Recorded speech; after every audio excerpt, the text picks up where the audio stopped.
Start with you. Congratulations on that P5 last time out in Spain. Your best result since 2019, Sauber's best since 2022. Just for what is a transitional year for the team, just how important was that result? Well, look, any result, especially one like this, it's very welcome, very positive. Obviously, it's been a bit of a difficult and dry patch, all the races between Melbourne and Barcelona. So obviously, that was, of course, very successful, very positive for us, for the the morale and everything. We introduced an update in Barcelona, which really had a big impact and just made us perform a lot better. Obviously, the race circumstances, the late safety car, Kimi dropping out, we got a little bit lucky with some of the circumstances, or they played into our hand. But I also feel, we were just on merit. The pace was decent, was points worthy, and obviously very happy we were able to capitalize in a way like that. Was that performance track specific, or do you think it'll carry everywhere? I will see about that. I think Barcelona is definitely, very high speed circuit, and here it's a total different story. Much more low speed, a bumpy circuit, big curbs, so could be quite different. So we kind of need to verify and wait and see a little bit how it works here. All right, thank you for that. You're welcome. Kimi, let's come to you now. That triple header was pretty rough on your side of the Mercedes garage. What have you learnt over the past 3 races?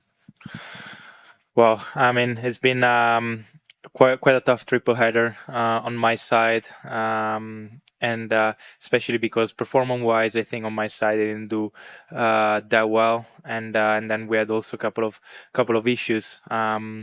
But overall, I think was still a very big learning on my side, especially on how to manage busier weekends, and especially Imola was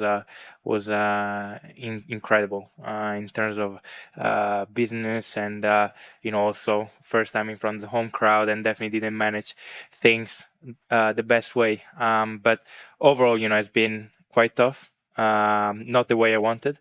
But luckily, after these 3 difficult weekends, we had a week off, and now I feel ready to be back on track tomorrow. Kimi, tell us more about your own performance. You say it was frustrating you a little bit because prior to Imola, your improvement race to race had been fairly linear.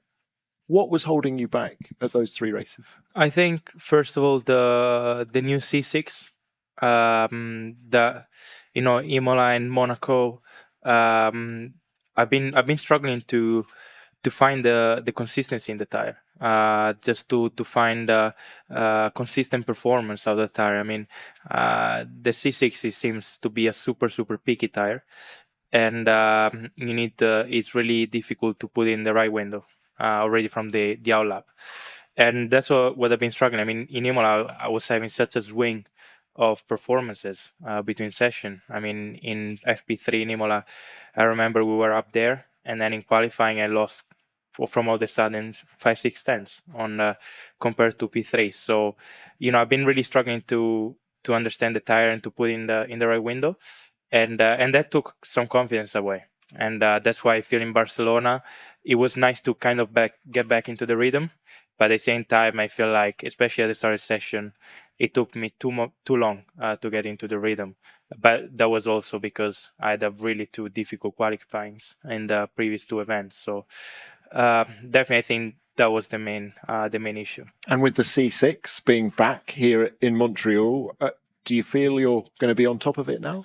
Well, I've been, during the week, the week we had off, I've been spending a couple of days at the factory, doing some sim work, and then also trying to analyze the C6, analyze when it went well, why, I was able to extract the performance, and when it went bad, what I did, different. And I've been understanding quite a few things. So obviously Montreal is a completely different track, closed tarmac, a lot of low speed, and also quite cold eventually.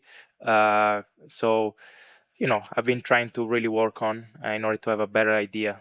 So I know how to behave better, especially this weekend. All right, best of luck. Thank you for that, Liam. Let's come to you now. How much confidence do you and the team have coming into this weekend? Because it was a very strong race for the team last year. Daniel Ricciardo qualifying 5th, racing to 8th.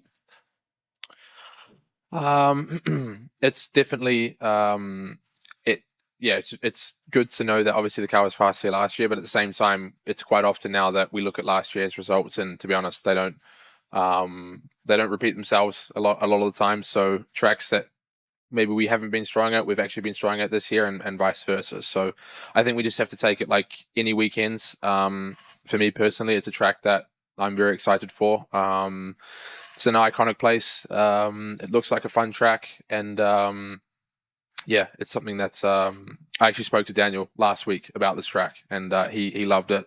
And so I'm looking forward to it. Did Daniel give you any tips?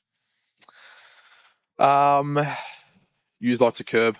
That's probably the main one. It's just it's a track where, as drivers, it's a bit unique compared to most tracks that we drive on. It's can be quite bumpy, and obviously there is a lot of curbs around it. So yeah, I think it's unique. It's something that we all, I think, enjoy, and I'm looking forward to it. It's a great racing track as well, isn't it? And a place where you can get your elbows out, and you've been pretty good at that this year. Quite aggressive on track on occasion. Nico in Bahrain, for example. Are you looking forward to that aspect of it here? Oh, I think I got a penalty for. But yeah, but I've had a few of those, so need to cut back on them. It is a track that creates racing, I think, which is cool. Having double DRS zones behind each other always creates that. Having big braking zones into it, like hairpin corners. So yeah, and obviously the weather here as well. It looks right at the moment, but in the past it's changed very, very quickly. So we have to be on top of it.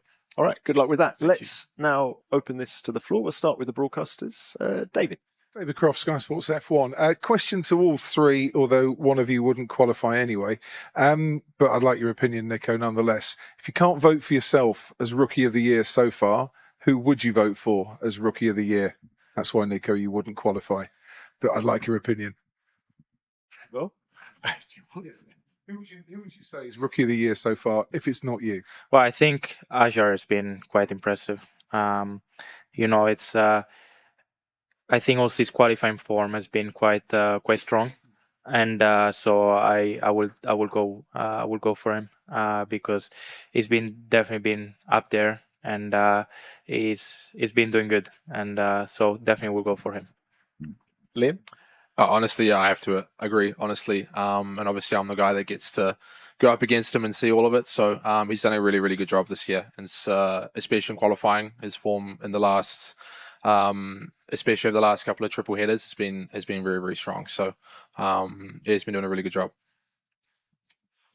I agree with them. Isaac has a very good run so far this season. The car is strong too, though, which obviously is always it helps. But to be honest, if I look at all of them and they're all doing a pretty decent and good job. Regardless of where you are on the grid. But if I think back of my first year and how troubled it was and look at them and think like, they're all pretty good. Troubled until you got to Brazil. Right, next one, please. Mara. Mara, Sky Sport Italy. A question to Kimi. Kimi, it's clear that your car doesn't like a summer temperature. Here, do you expect as a team to be more part of the game? And how much personally do you need a linear weekend? Well, for sure, we need a linear weekend because it's been a difficult triple header. Back to colder temperatures. Last year, Mercedes here was super, super strong. This year, to be honest, it's been quite different. Quite unusual because sometimes in places even like Bahrain, not really in my case, but George was, the car was quick. And there it was not that cold. But obviously with colder temperatures, our car always goes pretty well. So, obviously it's a bit similar to what Liam said also before. This year we've been strong in places where last year the car had been struggling massively. and in other places we've been a bit less strong. But I think it's all, it's very important to find the right window, because obviously, these cars are very picky, and to find the right window with the balance is it can make a really big difference. So I think, it's going to be really important to find the right way with the setup in order to be able to progress during the weekend, and then we'll try to build from there. But I'm super confident with the team. I mean, they're doing a really great job. There's a good atmosphere, and they're really, trying to put the best car on track. And now it's down to me to do the rest. Thank you. Any more from the broadcasters? Daniel Goggi, Servus TV. Question to Kimi. Kimi, we saw you a lot with your dad further around the paddock. When he's on site, especially on the race weekends, when and what do you speak about? Is it in the evenings? What do you guys talk? Well,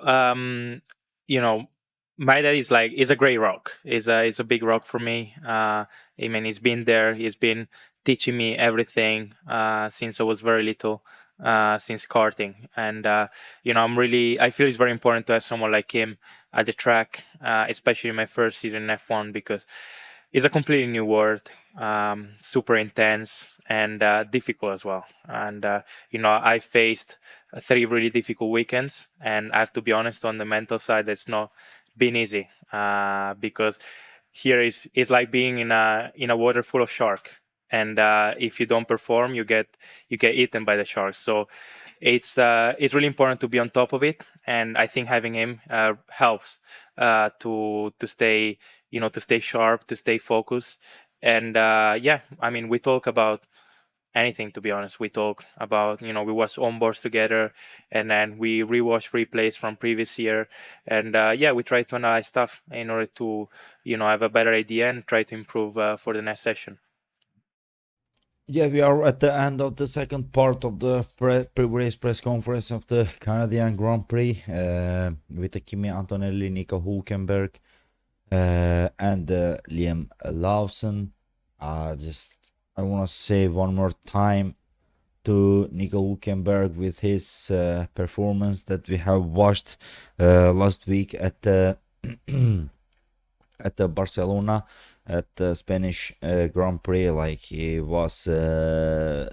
the best career finish, and also he had the best point for his team, for the Formula One stake team. Just his performance was very well. Also, as he said, they had a little bit luck with the late safety car and the other stuff they had, but if you look at the whole image, I think he was performing very well at the race, and he just deserved that 5th place to finish that race. And also it was let's say more interesting to watch him to have that 5th position with overtaking